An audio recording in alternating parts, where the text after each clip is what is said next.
आप देख रहे हैं news network channel Jameel Shah के साथ। Subscribe my channel, like and share. Dhule शहर में अप्सरा नाम की मराठी चित्रपट 10 मई को धुले व पूरे महाराष्ट्र में रिलीज़ होने जा रही है। चित्रपट की पूरी जानकारी चित्रपट के निर्देशक व कलाकारों ने धुले जिला मराठी पत्रकार भवन में पत्रकार परिषद में पत्रकारों के जरिए धुले शहर की जनता को दी। इथे आपल्यासमोर प्रमोशनसाठी धुळे जिल्ह्यामध्ये उपस्थित आहोत। तर श्रवण फिल्म्स या निर्मिती संस्थेतर्फे हा चित्रपट निर्माण करण्यात आलेला आहे आणि प्रस्तुतीसुद्धा श्रवण फिल्म्सचीच आहे। येत्या 10 मेला हा चित्रपट संपूर्ण महाराष्ट्रामध्ये येतोय। तर चित्रपट म्हटल्यावर प्रत्येक आठवड्याला प्रत्येक महिन्याला अनेक चित्रपट येतात आपल्यासमोर। काही चांगले चालतात आणि काही चालत नाही, परंतु हा अप्सरा हा चित्रपट हा थोडं काहीतरी वेगळेपण घेऊन आलेला आहे। वेगळेपण याच्यासाठी सांगतो की काही गोष्टी मी स्पष्ट करू इच्छितो। अप्सराचं वेगळेपण काय आहे?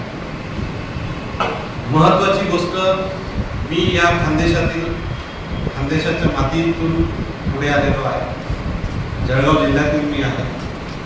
ही भाषा, ही संस्कृती अजूनही आमच्या परिवारामध्ये घरामध्ये जपली जाते आणि ज्या माझ्या चित्रपटामध्ये, आमच्या चित्रपटामध्ये अप्सरामध्ये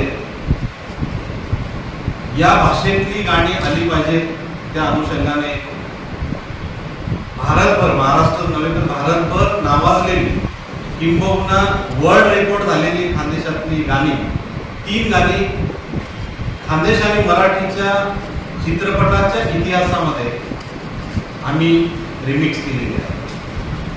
तर सविस्तर माहिती सचिन भाऊ कुमावत आपल्याला सांगतील। हे एक विशेष बाब आहे।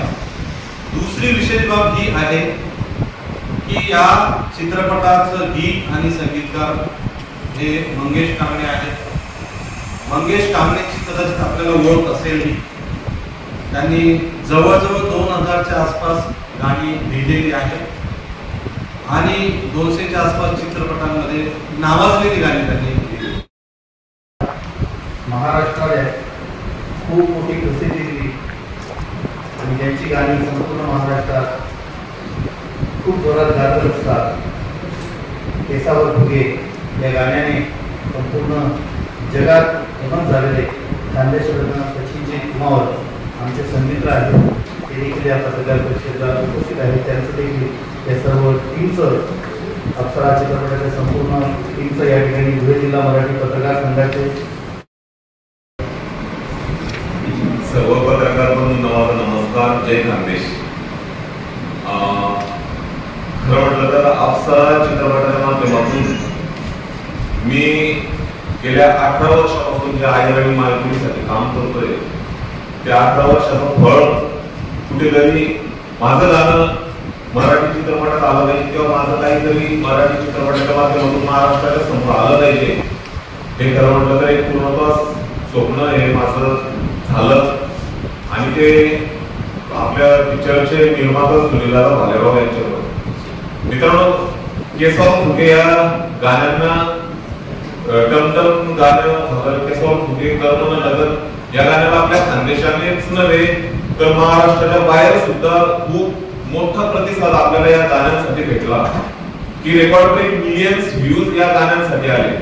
तर त्याच गाण्यांचं एक रिमिक्स, केसावर फुगे, टमटम आणि कर्मन लगन या 3 गाण्यांचं एक रिमिक्स करून त्या गाण्याला, त्या अप्सरा नावाच्या चित्रपटामध्ये एक पार्टी सॉन्ग म्हणून ते आहे आणि धम्माल सॉन्ग आहे। बाकीचं लव्ह सॉन्ग, सॅड सॉन्ग वगैरे हे तर आहेत, पण एक धम्माल म्हणून आपलं हे आयराणी खानदेशी गाण्याला त्या चित्रपटात स्थान देण्यात आलंय।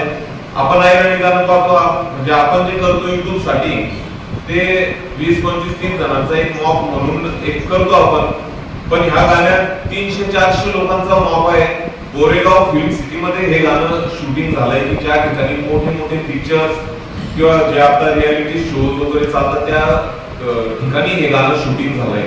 तर खूप उत्कृष्ट दर्जाचं या गाण्याचं शूटिंग आहे, त्याचं रेकॉर्डिंग सुद्धा चांगलं आहे. त्याचं जे गायक आहे ते आपलेच खानदेशातला अरिजित सिंग, भैया मोरे आणि मेघा मुसळे यांनीच हे गाणं गायलंय. संजय भाऊ सोनवणे चाळीसगावचे, आणि आम्ही 3-4 लोक खानदेशातून त्या गाण्यासाठी एक चांगली मेहनत आम्ही केली. तर माझी सुद्धा आपल्या सर्वांच्या माध्यमातून मी आपल्या खानदेशकरांना विनंती करतो की माझ्यासारख्या छोट्याशा तलावावर आपण 5-7 वर्षापासून खूप सारं प्रेम देत आहे. तसंच या अप्सरा चित्रपटाला आणि अप्सरा चित्रपटामधील रिंगटोन वाजते दाना दाना हे आपलं खानदेशी गाणं आहे त्याच्यात. तर नक्कीच या चित्रपटावर आपण सर्वांनी खूप प्रेम द्यावं. आपल्या जवळच्या थिएटरमध्ये जाऊन हा चित्रपट नक्की बघावा.